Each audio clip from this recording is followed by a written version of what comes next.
Hello friends, आज हम poem the hope पर चर्चा करने जा रहे हैं। इस पोइम को कंपोज किया है राजन अग्रवाल ने, जिनका जन्म 1991 के अंदर राजस्थान के झुंझुनू जिले के सिंघाना कस्बे के अंदर हुआ था। राजन अग्रवाल को बडिंग पोइट के नाम से भी जाना जाता है, यानी ये एक नवेदित कवि के रूप में पहचाने जाते हैं। और इनकी कुछ एक रचनाएं हैं जिनको ऑक्सफोर्ड एंथोलॉजीज़ के अंदर भी स्थान मिला हुआ है। तो हम जान सकते हैं कि राजन अग्रवाल जो है वो मॉडर्न इंग्लिश के अंदर एक जाना माना नाम है और ये किसी परिचय का मोहताज नहीं है। हम पोएम द होप के बारे में चर्चा करते हैं। होप पोएम जो है, इसके अंदर राजन अग्रवाल जी हमें ये बताते हैं कि इस संसार के अंदर, चाहे वह कभी खुद ही क्यों नहीं है, कि कुछ लोग ऐसे हैं जो अनसर्टेन है, अनक्लियर है, वेग है। उनको अपने जीवन के बारे में, आशाओं के बारे में, उम्मीद के बारे में कुछ भी पता नहीं है। लेकिन हमारे जो पोइट हैं राजन अग्रवाल, ये होप के बारे में डेफिनेट और क्लियर है। ये हमें बताते हैं कि इस संसार के अंदर जितने भी बर्ड्स हैं, ह्यूमन बीइंग है, एनिमल्स है, यहाँ तक कि नेचर जो है, प्रकृति खुद जो है, वह भी होप के कारण ही है और होप पर ही निर्भर करती है, आशा के ऊपर ही निर्भर करती है।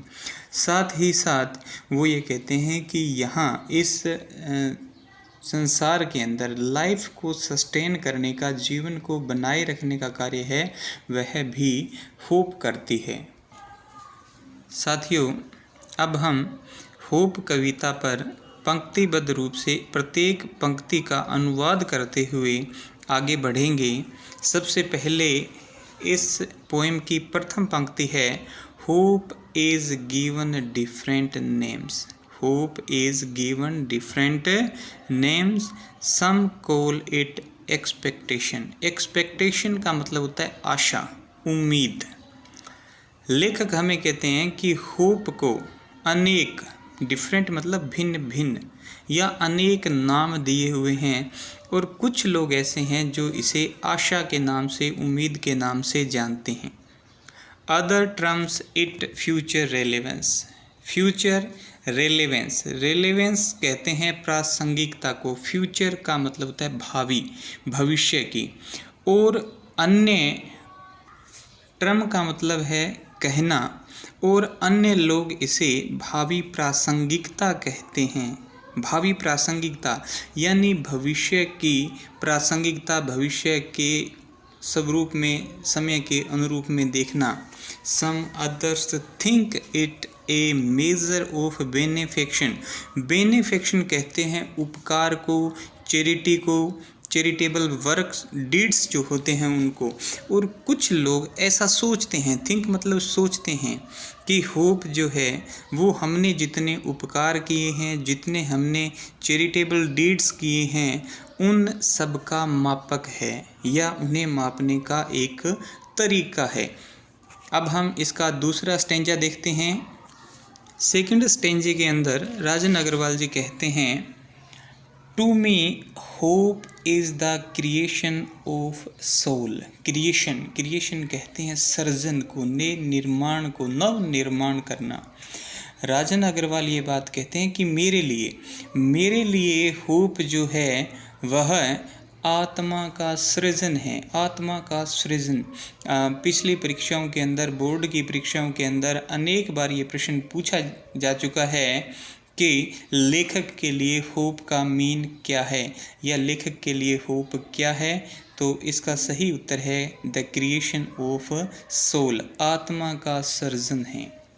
That make us feel pleasuresome. Pleasuresome का मतलब होता है सुखद, आनंद प्रदान करने वाला। फील का मतलब है अनुभूति करना। लेखक ये कहता है कि मेरे लिए जो होप है वह आत्मा का सृजन है, और साथ ही साथ मुझे इससे खुशी या सुखद अनुभूति मिलती है, आनंद आता है। And leave with enthusiasm and glow. Enthusiasm का मतलब होता है उत्साह और ग्लो का मतलब होता है चमक। लीप का मतलब होता है कूदना। जैसे ही हमें कोई अच्छी खबर मिलती है, हमारा मन प्रसन्न होता है, तो हमारा मन जो है वो उछलता है, कूदता है। और अगर हम देसी भाषा में बात करें तो कहेंगे मन जो है वो डिंग डोंग करने लगता है। तो राजन अग्रवाल हमें यही बात कहते हैं कि मेरा मन जो है वो सुखद अनुभूति करता है, मुझे अच्छा लगता है, इसलिए उत्साह और चमक के साथ मैं छलांगे लगाने लग जाता हूँ। अब हम इसके थर्ड स्टेंजा की तरफ चलते हैं। थर्ड स्टेंजा के अंदर पोइट कहता है, in past we have survived on hope. Survived मतलब जीवित रहे। इन पास्ट का मतलब है भूतकाल के अंदर। भूतकाल के अंदर हम लोग हैं वो आशा पर ही जीवित रहे हैं। क्यों? क्योंकि हमें उम्मीद होती है। एक छोटा सा बच्चा जब पैदा होता है तभी माँ बाप हैं वो उसे उम्मीद लगाने लग जाते हैं, आशाएं रखने लग जाते हैं कि बड़ा हो जाएगा, ये खिलाड़ी बनेगा, ये इंजीनियर बनेगा, डॉक्टर बनेगा। और हमारे जो राजन अग्रवाल जी है वो शायद इस बात को अच्छी तरह जानते हैं, इसलिए वो कहते हैं कि भूतकाल के अंदर भी लोग जो हैं वो इसी आशा पर ही जीवित रहे थे। वी सरमाइज कहते हैं अनुमान लगाना, अंदाज़ा लगा लेना। Of future because of hope. और इसी होप की वजह से हम लोगों ने हमारे भविष्य के बारे में, फ्यूचर के बारे में एक अनुमान लगा लिया, अंदाज़ा लगा लिया। होप किल्स नेगेटिविटी इनसाइड का मतलब हमारी आत्मा के अंदर। हमारी आत्मा के अंदर नेगेटिविटी भरी हुई है, नकारात्मकता भरी हुई है। हम लोग पॉजिटिव तो सोचते ही नहीं हैं, पॉजिटिव नहीं सोचते हैं। क्या सोचते हैं? फेल हो जाएंगे, अगर मैं सफल नहीं हुआ तो। मान लीजिए आप कोई व्यापार आरंभ करना चाहते हैं, अगर आपके मन में ये आ गया कि नहीं भाई घाटा लग गया, तो इट मीन्स आप वो व्यवसाय कर ही नहीं पाओगे। परीक्षा में आप परीक्षा से पहले ही ये सोच लेते हैं कि भाई मैं फेल हो गया, तो इसका मतलब आप पास होगे नहीं। क्यों? क्योंकि आपके अंदर, आपके अंतर्मन के अंदर वो नेगेटिविटी है वो अपना घर बना चुकी। इसलिए हमें उस नेगेटिविटी को मारना है, ख़त्म करना है। और ये काम केवल और केवल कौन कर सकता है? होप कर सकती है। Hope kills negativity inside. Hope जो है वो हमारी अंदर की नकारात्मकता को मारती है। एंड फिल्स अस विद काम एंड क्वाइट। काम कहते हैं शांति को, और क्वाइट कहते हैं खामोशी को। और होप जो है वह हमें शांति और खामोशी से भर देती है। देखिए जितने भी सफल लोग होते हैं वो बड़े शांति प्रिय होते हैं और खामोशी से अपना कार्य करते रहते हैं। खामोशी चुपचाप, क्योंकि शोर जो है वो आपकी कामयाबी मचाएगी। आपको शोर करने की आवश्यकता नहीं है। इसलिए राजन अग्रवाल ये बात हमें समझा रहे हैं कि आशा जो है, होप जो है वो हमारे अंदर की नेगेटिविटी को समाप्त करती है और साथ ही साथ हमें शांति और खामोशी से भर देती है, फिल्स कर देती है, भर देती है। अब इसके हम चौथे स्टेंजे की तरफ चलते हैं। फोर्थ स्टेंजा कहता है, hope makes the bird fly. Hope, आशा, उम्मीद जो है, मेक्स द बर्ड फ्लाई, ये पक्षियों को भी उड़ने देती है। In search of food for young ones कहते हैं इसके छोटे छोटे बच्चों को। इन सर्च मतलब तलाश में। ये अपने छोटे बच्चों के भोजन की तलाश में जाते हैं। यहाँ पर होप जो है वह बाध्य कर देती है पक्षियों को उड़ने के लिए। मैं तो ये कहता हूँ पक्षी ही नहीं उड़ते, माता पिता जो हैं वो भी अपने बच्चों को खाना खिलाने के लिए, भरपेट भोजन के लिए हैं वो दिन भर मेहनत करते हैं। तो यहाँ पर राजन अग्रवाल जी कहते हैं कि होप जो है, एक आशा, उम्मीद जो है वह पक्षियों को भी अपने छोटे बच्चों के भोजन की तलाश में उड़ने के लिए बाध्य कर देती है। And materials to build their homes. Material कहते हैं सामग्री को, बिल्ड कहते हैं निर्माण करना, देयर होम्स। और यहाँ होम्स शब्द है जो है वो नेस्ट के लिए आया है, पक्षियों के घोंसले के लिए आया है, और वो अपने घोंसलों के निर्माण करने के लिए, सामग्री इकट्ठे करने के लिए भी उड़ते हैं। अब नेक्स्ट इसका 5वां स्टेंजा जो है इसकी तरफ चलते हैं हम। It is the hope that makes a bud stay on the branch. Bud, bud का मतलब होता है कली, फूल बनने से पहले की अवस्था। स्टे, स्टे का मतलब है बनाए रखना। ब्रांच, ब्रांच का मतलब है शाखा। होप जो है एक कली को शाखा के ऊपर बनाए रखती है, केवल आशा बनाए रखती है। एंड ब्लूम, ब्लूम कहते हैं खिलने को, और वह इसे खिलने देती है। Trees lose their lives with a hope. Lose, lose का मतलब है गंवाना या पत्ते विहीन हो जाना। पेड़ जो हैं वो अपने पत्तियों को खो देते हैं एक उम्मीद के कारण। उम्मीद के कारण खोते हैं। That one day it will be laden with green hues। Huge कहते हैं रंग को, HUES, ह्यूज, ह्यूज का मतलब रंग। लेडन विद का मतलब होता है भर जाना। पेड़ जो है वह अपने पत्ते गिरा देता है, पत्तियां विहीन हो जाता है एक उम्मीद के कारण। और उन्हें उम्मीद क्या होती है?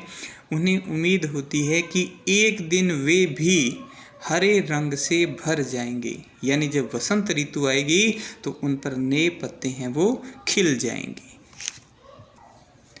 Next stanza number 6।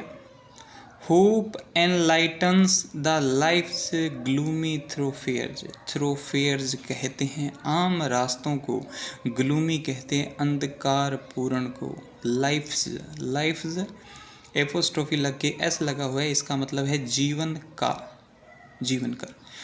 Enlighten, enlighten का मतलब है प्रकाशित करना। होप जो है, उम्मीद जो है, वह जीवन के अंधकार पूर्ण उदासीन रास्तों को प्रकाशित करती है। जब हम चारों तरफ से उदासी से घिर जाते हैं, हमें कोई उम्मीद दिखाई नहीं देती है, तब हमें कोई न कोई आशा की किरण जो है वह मिलती है और हमारा जो अंधकार है वह दूर होता है। And makes us feel the freshness and warmth of the day ahead. Makes us feel, feel का मतलब अनुभूति करना, द फ्रेशनेस। और यदि ऐसे उदासी के माहौल में, गम के माहौल में हमें थोड़ी सी आशा दिखाई देती है तो हम तरोताज़ा हो जाते हैं। फ्रेशनेस का मतलब है ताजगी, वार्मथ का मतलब है शुद्ध उष्मा, ऊर्जा, नई ऊर्जा का संचार होना। ऑफ द डेज अहेड, और आगे के जो दिन हैं, अहेड मतलब आगे के, आगामी दिन जो है उनको लेकर के हम ताजगी महसूस करते हैं और साथ ही साथ हमारे अंदर एक सुखद ऊर्जा का निर्माण होता है, सिर्फ और सिर्फ होप की वजह से। अब हम इसके अंतिम पंक्तियों की तरफ बढ़ते हुए, अंतिम stanza, hope makes life go on. Go on का मतलब जारी रखना। होप जो है वह इस जीवन को जारी रखती है, क्योंकि यदि आदमी को कोई आशा ही नहीं है, उम्मीद ही नहीं है, तो वह क्यों जीवित रहेगा? क्यों हम कार्य कर रहे हैं, क्यों हम लोग पढ़ रहे हैं, क्यों हम लोग व्यापार कर रहे हैं? कोई न कोई इच्छा, कोई न कोई उम्मीद, कोई न कोई आशा होती है जिसकी वजह से हम अपने जीवन में उत्तरोत्तर कार्य करते जाते हैं। फिर लेखक कहता है life is a derivative of the function called hope. Derivative, derivative क्या होता है? डेरिवेटिव का हिंदी मीनिंग है व्युत्पन्न। व्युत्पन्न, व्युत्पन्न का मतलब है किसी चीज़ से उत्पन्न होना। विशेष तौर से ये शब्दों के लिए प्रयुक्त होता है जब मूल शब्द से कोई अन्य शब्दों का निर्माण होता है, तब हम डेरिवेटिव शब्द का इस्तेमाल करते हैं। लेकिन यहाँ पर लेखक कहता है life is a derivative of the function called hope. Function, function का मतलब है कार्य। होप नामक कार्य से जीवन खुद उत्पन्न हुआ है। होप नामक कार्य से जीवन खुद उत्पन्न हुआ है, यानी इस जीवन का निर्माण है वह केवल और केवल आशा के कारण ही हुआ है। Hope is the prime excellence. Prime, prime का मतलब है प्रधान, सर्वश्रेष्ठ। एक्सीलेंस कहते हैं उत्कृष्टता को, श्रेष्ठता को। और आशा जो है वह प्रधान श्रेष्ठता होती है। Right from the day one is born, one is born. और ये आशा, ये उम्मीद ठीक उसी दिन शुरू हो जाती है जिस दिन एक इंसान जन्म लेता है। यानी ये प्रश्न काफ़ी बार पूछा गया है कि आशा है वो कब की जाती है, या एक आदमी जो है वो कब आशान्वित रहना शुरू कर देता है। तो इसका सही और सटीक उत्तर है उसी दिन से जिस दिन से वह जन्म लेता है। जन्म लेता है उस वक्त कोई न कोई आशा, कोई न कोई उम्मीद ज़रूर होती है। साथियों, कमेंट करके ज़रूर बताना मेरा ये वीडियो आपको कैसा लगा, और साथ ही साथ चैनल को सब्सक्राइब करना ना भूलें ताकि नेक्स्ट वीडियो जल्द ही आपकी सेवा में प्रस्तुत कर सकूं। Thanks for watching.